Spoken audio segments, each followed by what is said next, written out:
যারা কমপ্লিট জাহান্নামী, এরা আমাদের মানে বিনা হিসেবে জাহান্নামী যারা, এরা আমাদের মুসলমান ছেলেদের আইকন। হ্যাঁ, মেসি কি জান্নাতি? জান্নাতে যাবে?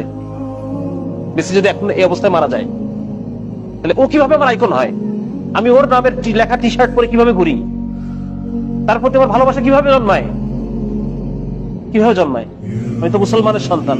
আমার আইডল হওয়ার কথা ছিল মুহাম্মদুর রাসূলুল্লাহ সাল্লাল্লাহু আলাইহি ওয়াসাল্লাম।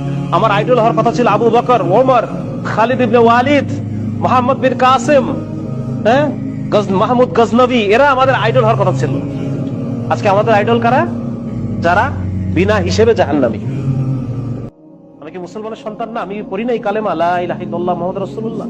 তাহলে এই ধরনের যারা আল্লাহকে অস্বীকার করে, যারা শিরকে নিমজ্জিত, কুফরে নিমজ্জিত, সিনার মধ্যে নিমজ্জিত, এই মানুষগুলো কিভাবে আমার আইকন হয়?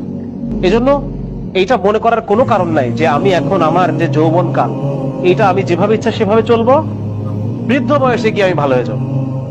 এটা যদি আমি মনে করি, আমি অনেক বড় ভুল করলাম। আমাকে এই দুনিয়া থেকে যে কোনো সময় চলে যাওয়া লাগবে। আমি যে কোনো সময় এই দুনিয়া থেকে যে কোনো সময় চলে যাবো।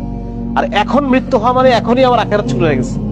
বুঝা গেছে? এখনই আমার কবর, হাসর, মিজান, আমার আখিরাত শুরু হয়ে গেছে।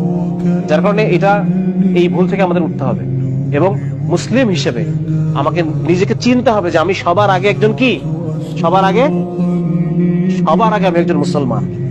আমি আল্লাহ তাআলার বান্দা। আর বান্দা মানে আমাকে আল্লাহ তাআলার প্রত্যেকটা হুকুম ফুলফিল করতে হবে, আল্লাহর আদেশগুলো আমার মানতে হবে।